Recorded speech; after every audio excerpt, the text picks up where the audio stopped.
Good Thursday morning, and thanks for joining us from the Ohio AgNet, voice you know with the news you trust studio, sponsored by Grain Equipment Company, where innovation meets execution. I'm Dusty Sonnenberg. Well, cloudy skies, cold outside, 24 degrees on the barn thermometer. With that breeze, it makes it feel even colder. Unfortunately, it doesn't look like we're going to get back above freezing for at least a week. Well, it's a great day to be a Buckeye as football season continues after a nice win over Oregon. Up next is Texas. This quick programming note, be sure to tune in on Tuesday as Dale will get an update from the Ohio Corn and Wheat Growers Association. Also, this announcement from the USDA, as they're letting everyone know about a second round of payments for dairy producers through the Organic Dairy Marketing Assistance Program 2024, providing an additional $8.7 million to help dairy producers mitigate their market volatility, higher input and transportation cost, and unstable feed supply and prices that have created unique hardships in the organic dairy industry. Now, USDA's FSA, the Farm Service Agency, has already paid out $23 million in the first round of payments for eligible producers, bringing that total payment program to more than $31 million. And if you'd like more information, visit their website, fsa.usda.gov/OH. Let's turn now to our weekly update from the Ohio Soybean Council. I'm joined by Horacio Lopez Nicora. Dr. Nicora is our soybean pathologist and nematologist at Ohio State. Horacio, let's start off looking back at 2024. Definitely 2024 from a, plant pathology perspective. Mild winters, again, we had a mild winter followed by a warm and dry spring. If we recall, before we hit those rains that normally, come into our planting season in May, it was quite dry and warm in the sense that we were coming out of a mild winter, right? And these conditions are exactly the ones that will promote thrips proliferation. Thrips are, an insect that can carry disease, specifically can vector a viral disease of soybean that we saw a lot in 2024. And this is the soybean vein necrosis virus. Relatively new disease in the United States. It was reported first in 2008 in Arkansas and Tennessee, but then later reported in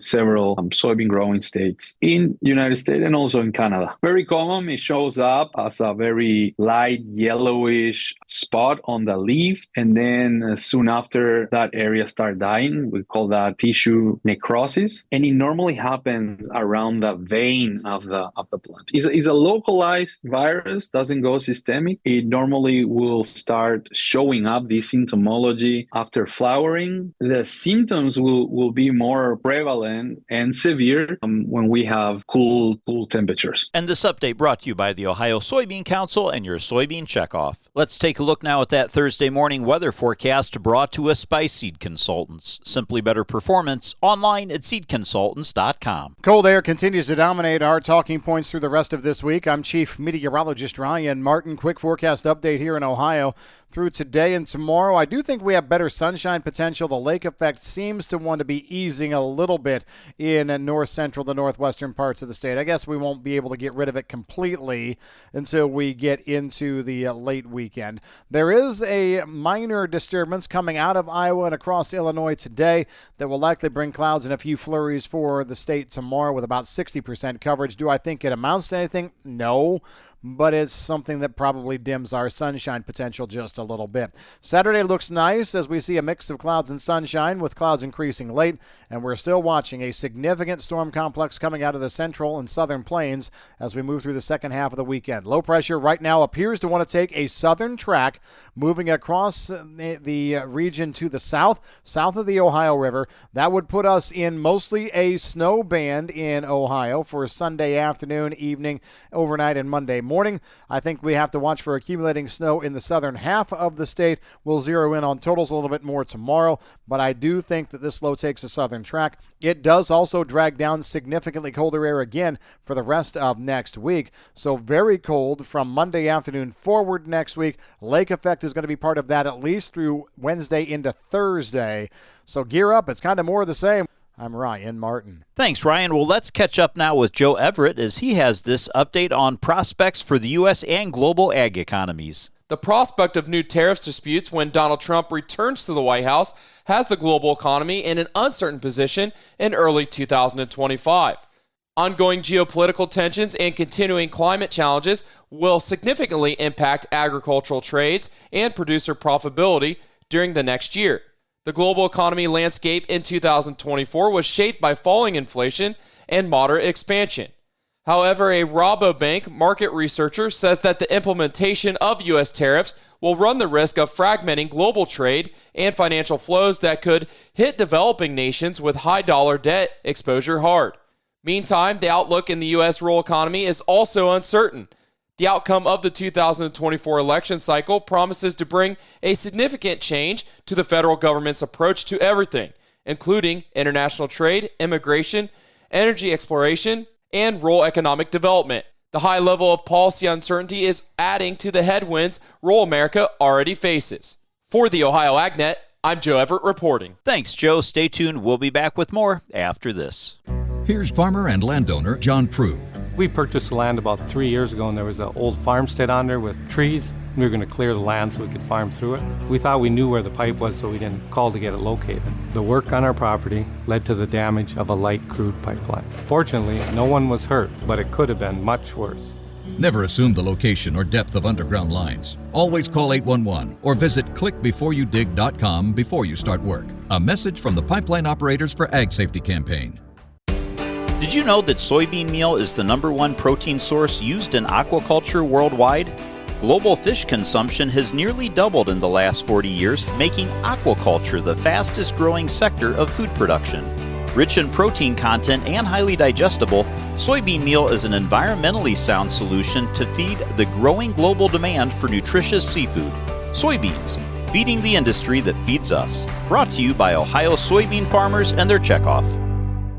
Well, taking a look back to 2024 and look ahead to 2025, one of the top stories last year and sure to be a big story this year is the Farm Bill. Now, Congress proved unable to find a bipartisan path to pass a Farm Bill in 2024, but the end result played out better for commodity farmers due to a needed injection of financial aid. Without 5 years of new policies, Congress on December the 20th passed a one-year extension of the Farm Bill that also included $10 billion in economic aid for commodity crops. It spurred largely by Hurricane Helene, and the year-end bill also included another $20.78 billion to help farmers recover from 2 years of natural disasters. Now, under the latest efforts, Congress will have until September 30th of 2025 to try again to pass a farm bill after 2 years of failing to agree. Republicans who support the farm programs vowed all year to, quote, put more farm back into the farm bill, which became a mantra as they made their case. Still, there were other House Republicans not on the Ag Committee who opposed the increased reference prices and farm subsidies. The House Farm Bill passed the committee in May with 4 Democrats joining 29 Republicans to advance that bill and 21 Democrats rejecting it. The lack of House GOP consensus effectively shelved the legislation from getting a floor vote the rest of the year. Now, the Senate never got that far. Senator Debbie Stabenow of Michigan, who's now retired from Congress, rather than running for re-election in 2024, had argued it was too costly to raise reference prices. She wanted more investment in policies that improve crop insurance options for all farmers rather than raise prices only for farmers with commodity-based acres. And when you ask farmers the most important part of risk management for them, it's crop insurance, Stabenow told reporters last April. Senator John Boozman from Arkansas, now the incoming chair of the Senate Ag Committee, said he believed it would be better to get a farm bill done in 2024 rather than wait. I would argue for farmers that we have a great chance, an easier chance of getting a farm bill done this year rather than next year, he told reporters a couple weeks ago.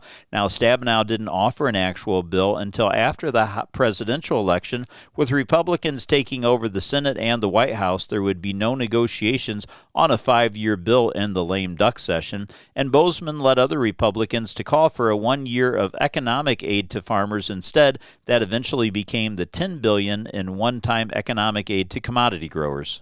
Taking a quick look at some scholarship news, students can now apply for scholarships to support and attend classes at Stone Laboratory, the Ohio State University's Island campus on Lake Erie. Stone Lab offers college credit courses and workshops each summer on topics ranging from algae identification to aquatic biology, and credits are transferable to most colleges. Now, the deadline to apply for the scholarships is February 15th of 2025 for Ohio State students and March 28th of 2025 for non-OSU OSU students and high school students. Stone Lab classes, as part of the College of Food, Agricultural, and Environmental Sciences, provide students with hands-on outdoor science experience in areas such as amphibians, birds, fish, local plants, and foundational knowledge about numerous Lake Erie ecosystems. Introductory courses are open to advanced high school students, sophomores, juniors, and seniors who have already taken biology, as well as to college undergraduates in any major, while a wide variety of advanced level courses are ideal for science majors looking for that practical experience in their chosen field. The value of a Stone Lab education is immeasurable, and that's why we're dedicated to providing these scholarships to as many students as we can. That from Ohio Sea Grant and Stone Lab Director Dr. Chris Winslow. To see a full list of the scholarship requirements and to apply, you can fill out an online application at go.osu.edu/aid. Students currently enrolled in an Ottawa County high school and educators employed full-time in an Ottawa County school K through 12 may also apply for a full-time scholarship funded by the Ottawa County Community Foundation, an affiliate of the Greater Toledo Community Foundation. Details there are available at go.osu.edu/aid. And the Ohio Sea Grant is supported by the Ohio State University College of Food, Agriculture, and Environmental Sciences, School of Environment and Natural Resources, Ohio State University Extension, and the National Oceanic and Atmospheric Association Sea Grant. That's a network of 34 Sea Grant programs nationwide dedicated to the protection and sustainable use of marine and Great Lakes resources. Stone Lab is Ohio State's island campus on Lake Erie and its research, education, and outreach facility of the Ohio Sea Grant and part of the CAFIS School of Environment and Natural Resources. It's time now to get an analysis of the grain markets, sponsored by Louis Dreyfus. Let's check in with Ryan Martin. Grain markets were closed yesterday in observance of the New Year's Day holiday. We will have a full day of trade today after the markets open at 9 o'clock, 9:30 or so this morning, and normal overnight trade tonight into tomorrow as well. What the key things to watch for here in these remaining 2 days of trade are the following. First of all, how soon does it take us to get back to full trading volume? That's key here, because I think a little bit of the bounce that we saw on Tuesday was helped by the fact that we were still in holiday mode on trade volume. So can we hold these gains that we saw on Tuesday when beans were up double digits, almost 20 cents, and we had corn coming along for the ride? Wheat didn't, but can we hold these gains? The second story is going to be, what do we see in terms of the technical picture?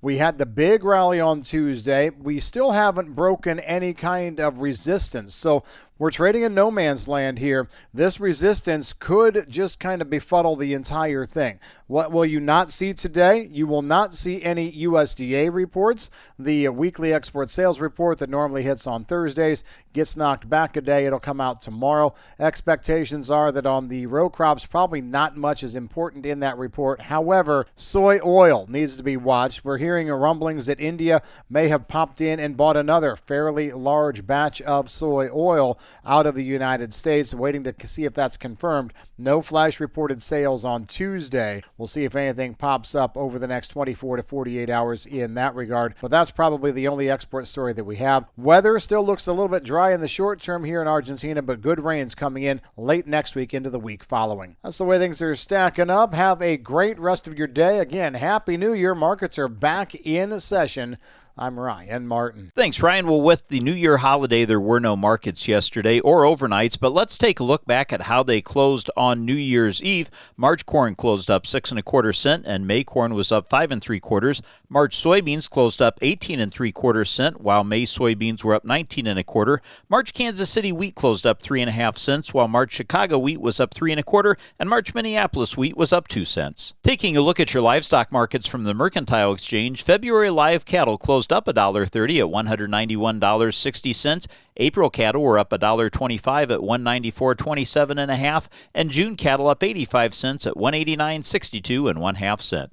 February lean hogs closed down 32 1/2 cents at $81.30. April hogs were down 47 1/2 at $86.57 1/2 cents, and May hogs closed down 40 cents at $90.97 1/2 cents. March feeder cattle ended up $1.92 1/2 at $262.97 1/2, and April feeders up $2.27 1/2 cents at $263.55. This is the Ohio AgNet.